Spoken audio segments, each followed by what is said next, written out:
తిరిగి వార్తలకు స్వాగతం. కేంద్ర ఉక్కు భారీ పరిశ్రమ శాఖ సహాయ మంత్రి భూపతిరాజు శ్రీనివాస్ వర్మ తాడిపల్లిగూడలో ఎమ్మెల్యే బొలిశెట్టి శ్రీనివాస్ ఇంటికి ఆహ్వానించారు. ఎమ్మెల్యే ఆహ్వానం మేరకు కేంద్ర మంత్రి Srinivas Varma, Bharatiya Janata Party Tadepalligudem assembly convener Eethakota Tataji, BJP senior నాయకులు వెళ్లారు. కేంద్ర మంత్రి దృష్టికి MLA Bolisetti Srinivas, Tataji NH-16 approach రోడ్లు ఏర్పాటు చేయాలని మంత్రి వర్మను కోరగా మంత్రి వర్మ వెంటనే స్పందించి హైవే అధికారులతో మాట్లాడారు. మరికొన్ని అభివృద్ధి కార్యక్రమాలపై చర్చించారు. త్వరలో తాడిపల్లిగూడెం అసెంబ్లీ స్థాయి సమావేశాన్ని భారతీయ జనతా పార్టీ, తెలుగుదేశం పార్టీ, జనసేన పార్టీల కూటమి ఉమ్మడి సమావేశం ఏర్పాటు చేశామని కేంద్ర మంత్రి భూపతిరాజు శ్రీనివాస్ వర్మ తెలిపారు. ఉచిని నియోజకవర్గంలో దీర్ఘకాలికంగా అపరిష్కృతంగా ఉన్నటువంటి కొన్ని సమస్యల మీద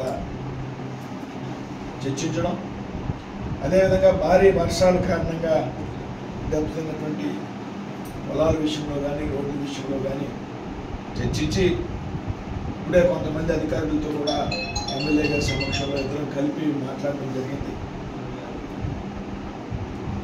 ప్రకృతి వైపరీత్యాలు ఒక పక్కన, రాష్ట్రంలో గతంలో ఉన్నటువంటి ప్రభుత్వం పూర్తిగా ఖజానా ఖాళీ చేసి ఒక్క రూపాయి కూడా ఇవాళ లేనటువంటి పరిస్థితి. ఈ మధ్యకాలంలో ముఖ్యమంత్రి చంద్రబాబు నాయుడు గారితో కలిపి ఢిల్లీలో ఆయన 3 సార్లు ఢిల్లీ వచ్చినప్పుడు నేను ఆయనతో ఉండడం, దాదాపు 14 మంది కేంద్ర మంత్రులు ఆయన కలిసినటువంటి సందర్భంలో ముఖ్యమంత్రి గారు రాష్ట్రానికి శాఖల వారీగా డబ్బులు అడిగినప్పుడు కేంద్రంలో ఉన్నటువంటి ఎవరైతే ఆయా శాఖల కార్యదర్శులు ఉన్నారో వారందరూ కూడా ఒకే విషయం చెప్పడం జరిగింది. మేము డబ్బు ఇవ్వడానికి రెడీగా ఉన్నాం, డబ్బుకు లేదు ఆంధ్రప్రదేశ్కి మేము చేయూతైన అవ్వడానికి సిద్ధంగా ఉన్నాం. కానీ గతంలో అదే పథకంలో ఇచ్చినటువంటి డబ్బులకు ఒక్క రూపాయి కూడా మాకు లెక్కలు చెప్పలేదు గతంలో ఉన్నటువంటి ప్రభుత్వం. ఆ లెక్కలు చెప్పలేకుండా ఉన్నటువంటి సందర్భంలో మేము ఒక్క రూపాయి కూడా ఇవ్వడానికి అవకాశం లేదు. ఏదైతే యుటిలిటీ సర్టిఫికెట్ కావాలి గతంలో ఇచ్చినటువంటి నిధులకి, అది లేని కారణంగా మేము కొత్తగా ఇవ్వలేమని కేంద్ర మంత్రులు చెప్పడం జరిగింది. అయినా సరే ఆంధ్రప్రదేశ్ రాష్ట్ర ప్రభుత్వం పూర్తిగా కట్టుబడి ఉన్నారనేటువంటి విషయంలో ఏమాత్రం అనుమానం లేదు. ఇవాళ ఎన్డీఏ సర్కార్ కేంద్రంలో రాష్ట్రంలో అధికారంలో ఉంది. డబ్ల్యూజీ సర్కార్ పోలవరం అభివృద్ధి కానీ, అమరావతి రాజధాని నిర్మాణానికి కానీ పెద్ద ఎత్తున నిధులు ఇచ్చారు. ఇవాళ పెద్ద ఎత్తున భారీ వర్షాల కారణంగా విజయవాడ నగరం కానీ లేకపోతే రాష్ట్రంలో అనేక ప్రాంతాల్లో పంట పొలాలు నష్టపోవడం, రోడ్లు దెబ్బతినడం జరిగింది. మరి ముఖ్యమంత్రి గారు రాత్రి భవన్లో కూడా కష్టపడుతున్నటువంటి 72-73 సంవత్సరాల వయసు.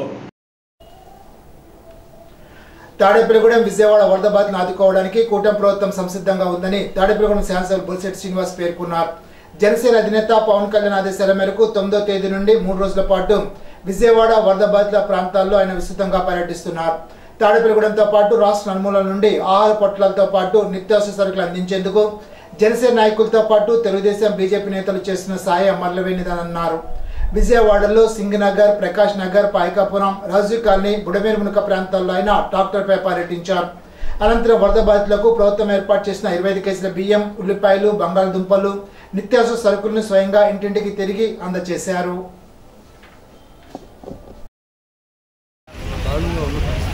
ఇంకా కూడా 2-3 అడుగులు లోతు నీళ్ళు ఉన్నాయి. ఇళ్లలో పూర్తిగా నీళ్ళు చేరి ఇంట్లో ఉన్న సామాన్లు రోడ్డు మీద తేలుతూ ఉన్నాయి. శానిటేషన్ బాగా జరుగుతూ ఉంది. బయట దాదాపు 300 మంది శానిటేషన్ వర్కర్లు కనిపడి పనిచేస్తూ ఉన్నారు. ప్రభుత్వ అధికారులు, మంత్రులు, ఎమ్మెల్యేలు అంతా కూడా ప్రజల మధ్యలో ఉన్నారు, అన్ని క్లీన్ చేస్తూ ఉన్నారు. ఈరోజు సహాయానికి వీళ్ళందరూ కూడా మరి మేము సైతం అని చెప్పి అమెరికాలో ఉన్నప్పుడు కూడా బోళ శ్రీనివాస్ గారు ఇవాళ 500 దుప్పట్లని ఇక్కడ పేద ప్రజలకు అందజేశారు. ఇంకా ఏదైనా కూడా కావాలంటే సహాయం చేయడానికి తాడిపల్లి మేము అంతా సిద్ధంగా ఉన్నాం. 1,00,000 ఆహార పొట్లాలను ఇక్కడ పంపించగలిగాం. ఇంకా సీఎం రిలీఫ్ ఫండ్ కూడా డబ్బులు ఇస్తాం. ఇంకా ఈ పేద ప్రజలను పూర్తిగా ఆదుకునే విధంగా మేమంతా సీఎం గారు అండగా ఉంటాం, ప్రజలకు అండగా ఉంటాం, ప్రజల మధ్యలో ఉంటాం, ప్రజల కష్టాల్లో ఉంటామని చెప్పి ఓట్లు వేసుకున్నాం. ఖచ్చితంగా అదే బాండీలో మేము నడుపుతున్నాం. మా సీఎం గారు ఆదేశాలు ఉన్నారు, పవన్ కళ్యాణ్ గారు ఆలోచన. వరద పీడిత పంచాయతీలకు ఉప ముఖ్యమంత్రి పవన్ కళ్యాణ్ ఒక్కొక్కరికి పంచాయతీకి ₹1,00,000 అందించడానికి సోమవారం జిల్లా పరిషత్ కార్యాలయంలో పంపిణీ కార్యక్రమాన్ని చేపట్టారు. కార్యక్రమానికి Eluru Janasena party incharge Reddy Naidu, Denduluru incharge Mahalakshmi, DPO Vishwanath Srinivas, సర్పంచ్లు, బీజేపీ నాయకులు, జనసేన కార్యకర్తలు, నాయకులు, టీడీపీ కార్యకర్తలు తదితరులు పాల్గొన్నారు.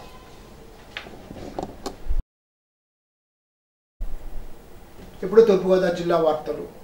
20 ఏళ్లుగా ఎదురుచూసిన ఇళ్ల పట్టాలను త్వరలో ఎన్డీఏ కూటమి ప్రభుత్వం లబ్ధిదారులకు అందజేయడం జరుగుతుందని సిటీ శాసనసభ అధిరెడ్డి వాసు పేర్కొన్నారు. సోమవారం రాజమహేంద్రవరం 45వ డివిజన్లోని రాజీనగర్ కాలనీ ఇంద్రనగర్లో శాసనసభ అధిరెడ్డి వాసు స్థానిక నాయకులు అధికారులతో కలిసి వర్ష ప్రభావం వల్ల వరద ముప్పు గురైన బాధిత లబ్ధిదారులకు నిత్యావసర వస్తువులు పంపిణీ చేశారు. ఈ సందర్భంగా ఎమ్మెల్యే ఆదిరెడ్డి వాసు మాట్లాడుతూ రాజీనగర్ ఇంద్రనగర్ ప్రాంతాల్లో అధిక వర్షాల వల్ల ముప్పు గురై 70 మంది ముంపు బాధితులకు 25 కేజీల బియ్యం, 1 కిలో కందిపప్పు, 1 కిలో ఉల్లిపాయలు, 1 కిలో బంగాళదుంపలు, ఆయిల్ ప్యాకెట్, మందులు పంపిణీ చేసి ఎన్డీఏ కూటమి ప్రభుత్వం వారిని ఆదుకుంటున్నామని తెలిపారు. శుభవార్త. 20 సంవత్సరాల నిరీక్షణ మీ అందరిది. ప్రతిసారి ఇక్కడికి వచ్చినప్పుడు అడిగేవారు నన్ను, పట్టాల సమస్య తీర్చండి అని. 20 సంవత్సరాల తర్వాత ఈరోజు మీ పట్టాల సమస్య అన్నది ఒక కొలిక్కి వచ్చింది. అతి దగ్గరలో మీ అందరికీ పట్టాలు ఇప్పించే బాధ్యత ఎన్డీఏ కూటమి మేము తీసుకుంటాము. 20 సంవత్సరాల నిరీక్షణ.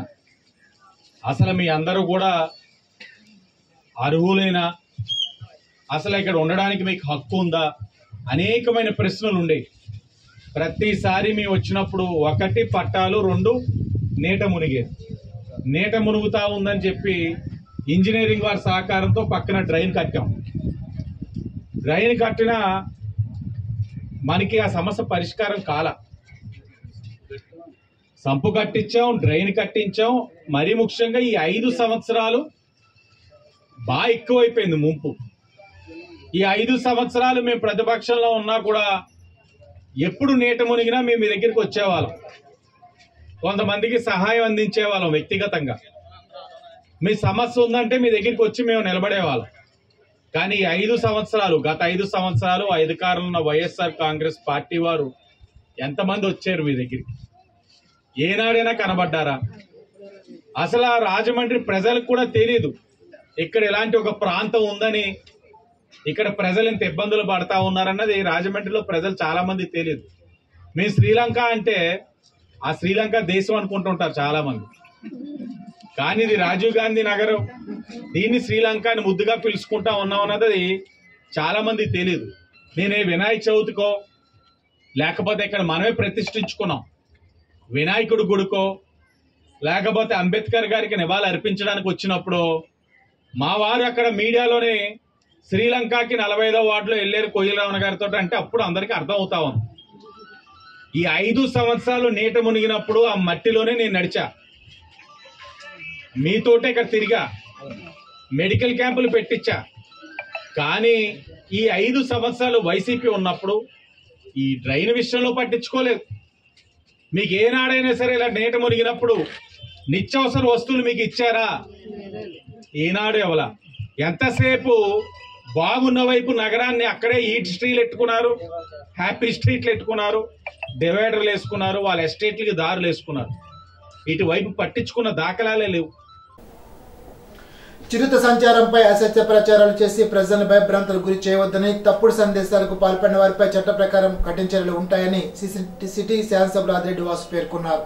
సోమవారం జిల్లా అటవీ శాఖ కార్యాలయాన్ని శాసనసభ్యులు ఆదిరెడ్డి వాసు సందర్శించారు. ఈ సందర్భంగా ఆయన మాట్లాడుతూ గత 3 రోజుల క్రితం నేషనల్ పార్క్ నుంచి రిజర్వ్ ఫారెస్ట్ లోకి వచ్చి సంచరిస్తున్న చిరుతపై ప్రజలు భయాందోళనకు గురవుతున్నారని అన్నారు. వాస్తవ పరిస్థితులపై శాఖ అధికారులను సిబ్బంది ఎప్పటికప్పుడు పర్యవేక్షణ చేస్తూ చిరుతను పట్టుకోవడానికి నేషనల్ ఫారెస్ట్ లో వదిలే విధంగా చర్యలు చేపట్టారని తెలిపారు. ప్రజలందరికీ కూడా నమస్కారం. నేను మీ ఆదిరెడ్డి శ్రీనివాస్, రాజమండ్రి సిటీ ఎమ్మెల్యేని. ప్రస్తుతం ఫారెస్ట్ డిపార్ట్మెంట్ ఆఫీస్లో కూర్చున్నాం. ఏదైతే గత 3 డేస్గా లెపర్డ్ ఏదైతే నేచురల్ ఫారెస్ట్ నుంచి మన రిజర్వ్ ఫారెస్ట్కి వచ్చి సంచరిస్తూ ఉందో ప్రజలందరూ కూడా భయాందోళనకు గురవుతూ ఉన్నారు. వాస్తవ పరిస్థితులు, డిపార్ట్మెంట్ ఏం చేస్తూ ఉంది, ఏ విధంగా ఈ యొక్క యానిమల్ని క్యాచ్ చేసి మళ్ళీ న్యాచురల్ ఫారెస్ట్కి రిలీజ్ చేసే కార్యక్రమం ఎలా జరుగుతుంది, పురోగతి ఏంటి అన్నది తెలుసుకోవడానికి నేనే రావడం జరిగింది. అధికారులందరితో కూడా చర్చిస్తామన్నాం. దీని మీద ఒక 9 మెంబర్ టీం కాన్స్టిట్యూట్ చేయడం జరిగింది.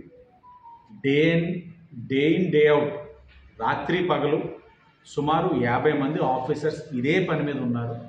ఎక్కడికక్కడ ఈ యొక్క లెపర్డ్ యానిమల్ ఒక తిరిగే కార్యక్రమాన్ని అంతా వాచ్ చేస్తూ ఉన్నారు. ఎక్కడికక్కడ వాటిని పట్టుకుని కేజెస్ పెడతా ఉన్నారు. వారైతే చాలా కాన్ఫిడెంట్గా ఉన్నారు. అతి దగ్గరలోనే ఆ యానిమల్ని పట్టుకొని మళ్ళా న్యాచురల్ ఫారెస్ట్లో వదిలే కార్యక్రమం చేపడతా ఉన్నారు. ఆలోపు ప్రజల్ని కోరేది ఏంటంటే, ఇప్పటికే ఆఫీసర్స్ కూడా వీడియోస్ రిలీజ్ చేస్తున్నారు. యానిమల్ని కానీ మనం ఏదన్నా ఫేస్ చేసినట్లయితే, ఎన్కౌంటర్ చేసినట్లయితే వ్యక్తిగా ఏం తీసుకోవాలో జాగ్రత్తలన్నీ కూడా చెప్పడం జరిగింది. మీరు తప్పకుండా ఏదైతే ఫారెస్ట్ డిపార్ట్మెంట్ వాళ్ళు రిలీజ్ చేసిన వీడియోస్ అన్నిటిని ఫాలో అవ్వండి. ఏం జరుగుతున్నాయో వాస్తవ పరిస్థితులు తెలుసుకోవాలి. అలాగే ఈ సోషల్ మీడియాలో అన్నెసరీగా ఫేక్ మెసేజెస్ బాగా సర్క్యులేట్ అవుతూ ఉంటాయి. వాటిని నమ్మవద్దు. ఏదైనా సరే ఒక సంఘటన జరిగిందంటే దాన్ని డిపార్ట్మెంట్ వాళ్ళు సర్టిఫై చేస్తారు. ఇది జరిగింది, యానిమల్ ఈ విధంగా దాడి చేసింది, ప్రజలు ఇంకంత అప్రమత్తంగా ఉండాలనేది వాళ్ళు తెలియజేస్తారు. ఈ ఏడాది డిసెంబర్ చివరి నాటికి క్రిటికల్ కేర్ విభాగం భవన నిర్మాణాన్ని పూర్తి చేసి ప్రజలకు అందుబాటులోకి తీసుకురావాలని తూర్పుగోదావరి జిల్లా కలెక్టర్ పి ప్రశాంత్ ఆదేశించారు. సోమవారం జిల్లా కలెక్టర్ క్యాంప్ కార్యాలయంలో వైద్య కళాశాల భవన నిర్మాణ పురోగతి, వైద్య విద్యార్థులకు వసతులు, ప్రజలకు అందిస్తున్న వైద్య సేవలపై జీజీహెచ్ సూపరింటెండెంట్, డిఎంహెచ్ఓ, డిసిహెచ్ఎస్ వివిధ విభాగాల వైద్యాధికారులతో సమీక్షించారు. ఇప్పుడు ఏలూరు జిల్లా వార్తలు. వరద ప్రాంత ప్రజలను, రైతులను ప్రభుత్వం అన్ని విధాలు ఆదుకోవాలని సిపిఎం జిల్లా కార్యదర్శి ఏ రవి కోరారు. సోమవారం పెదపాడు మండలంలోని గోగుంట, వసంతాడ వరద ప్రాంత గ్రామాల్లో సిపిఎం జిల్లా నాయకులు బృందం పర్యటించింది. గోగుంట ఎస్సీ కాలనీలో ప్రతి ఇంటికి వెళ్లి వరద బాధితులను పరామర్శించి వరద నష్ట వివరాలను వరద బాధితులను అడిగి తెలుసుకున్నారు. వసంతాడ హైస్కూల్లో వరద బాధితుల శిబిరాన్ని సందర్శించారు. వరద వల్ల తీవ్రంగా నష్టపోయాయని వరద బాధితులు సిపిఎం నాయకుల ముందు వాపోయారు. ఇళ్లలో వరద నీరు చేరడంతో ఇంటి సామాన్లన్నీ పాడైపోయాయని ఆవేదన వ్యక్తం చేశారు. ఏలూరు జిల్లా కైక్లూరు మండలం సింగాపురం గ్రామానికి చెందిన బొల్లా వెంకటేశ్వరరావు గత నెల 5వ తేదీన ఏటీఎంలో డబ్బులు డ్రా చేయడం తెలియక పక్కనే ఉన్న పల్ల సురేంద్ర కుమార్ని సంప్రదించగా అతని దగ్గర ఉన్న పాత ఏటీఎం కార్డు ఇతనికి ఇచ్చి 46,000 రూపాయలు విత్డ్రా చేసుకుని పారిపోయాడు. మోసపోయిన బొల్లా వెంకటేశ్వరరావు కైక్లూరు పోలీసును ఆశ్రయించాడు. పోలీసులు కేసు నమోదు చేసి నిందితుడిని, అతని దగ్గర ఉన్న ఏటీఎం కార్డులను 86,000 రూపాయల డబ్బును స్వాధీనపరుచుకున్నారు. ఇతనిపై గతంలో 60 కేసులు ఉన్నట్లు డిఎస్పీ డి శ్రావణ్ కుమార్ తెలిపారు. ఈరోజు మనకి ఈ ఏటీఎం సెంటర్లో అనేది అందరికీ తెలుసు కాబట్టి ఏటీఎం సెంటర్లో వృద్ధుల్ని, అమాయకుల్ని, కొంత చదువురాని వాళ్ళని టార్గెట్ చేస్తూ వాళ్ళ ఏటీఎం కార్డుని ఏమారుస్తూ వాళ్ళ యొక్క విలువైన డబ్బులు వాళ్ళు వెళ్ళిపోయిన తర్వాత వాళ్ళ ఒరిజినల్ ఏటీఎం కార్డ్స్ తోటి పిన్ నెంబర్ తెలుసుకొని ఆ కార్డులతో పాటు వాళ్ళ యొక్క డబ్బులు డ్రా చేస్తున్న అపరిచిత వ్యక్తుల్ని ఈరోజు పట్టుకోవడం జరిగింది. ముఖ్యంగా కైకలూరు ప్రాంతంలో గత నెల 5వ తారీఖు నాడు ఒక వృద్ధుడు తన యొక్క ఏటీఎం కార్డు వెళ్ళినప్పుడు ఏటీఎం సెంటర్లోకి వెళ్ళంగానే ఏటీఎం కార్డుని ముద్దాయి అపరిచితుడు ఈ కార్డు సహాయం చేస్తానని నెపంతో కార్డు మార్చేసేసి అతని యొక్క సొమ్ముని కాజేసిన వైనంలో మన సిఏ గారు, ఎస్ఐ గారు, వాళ్ళ బృందం అందరూ కూడా కలిసి ఒక ప్రణాళిక ప్రకారం ఇతని మీద నిఘా పెట్టడం జరిగింది. ఒక ప్లాన్ చేసి మేమందరం కూడా అందులో ఒక ఎప్పటికప్పుడు ఆ ఏటీఎం ఇతను వాడినప్పుడల్లా మెసేజ్ వచ్చేటట్టుగా పెట్టుకొని కొంత అతన్ని ఇచ్చేస్తూ చాకచక్యంగా అతన్ని మేము పట్టుకున్నాం. ఇతను పేరు వచ్చేసి తనకి పల్లా సురేంద్ర కుమార్ ఎలియాస్ సురేంద్ర. ఇతను సుమారు ఇప్పటికే ఒక 60 కేసులు చేశాడు. 60 మందిని చీట్ చేసి గతంలో కూడా అతను జైలుకి వెళ్ళి వచ్చాడు. ఈ క్రమంలో ఇతను పట్టుకొని విచారించగా ఇతను ఇప్పటి వరకు మా దగ్గర కైకలూరులో జరిగిన 2 నేరాలు, అదేవిధంగా 3 టౌన్ పోలీస్ స్టేషన్ ఏలూరులో జరిగిన నేరం కూడా ఒప్పుదలం చేశాడు. దానిలో భాగంగా అతను వాడుతున్నటువంటి సిమ్ కార్డులు మరియు సుమారు 86,000 రూపాయల అమౌంట్ కూడా ఇతని దగ్గర స్వాధీనం చేసుకోవడం జరిగింది. ముఖ్యంగా వృద్ధులు, అలానే అమాయకులు, ఆడవారు కొంతమంది అందరూ కూడా రిక్వెస్ట్ చేస్తున్నాం, మీరు అపరిచిత వ్యక్తులకి పొరపాటును కూడా మీరు ఏటీఎం కార్డు ఇవ్వద్దు. మీకు ఏటీఎం వాడటం తెలవకపోతే కనుక మీ తెలిసిన వారైనా మీ అబ్బాయిని కానీ లేకపోతే తెలిసిన వారు మాత్రమే వాడమని కోరుతున్నాం. అదేవిధంగా చాలామంది కూడా ఏటీఎంలో మోసపోయిన తర్వాత ఫిర్యాదు ఇవ్వడానికి వెనకాడుతున్నారు. అట్లా ఏం వెనకాడద్దు. మీకు కనుక సొమ్ములు పోయినట్లయితే కనుక వెంటనే మీకు సంబంధించిన దగ్గరలో ఉన్న పోలీస్ స్టేషన్కి వెళ్ళి రిపోర్ట్ ఇవ్వాల్సిందిగా కూడా రిక్వెస్ట్ చేస్తున్నాం. ఈనాటి బంగారు మాట. మన శక్తి కన్నా సహనం చాలా సార్లు మంచి ఫలితాన్ని ఇస్తుంది. ఎమర్సన్. ఈ వార్త ఇంతటితో సమాప్తం. తిరిగి బిజినెస్ లో కలుసుకుందాం. అంతవరకు సెలవు. నమస్కారం.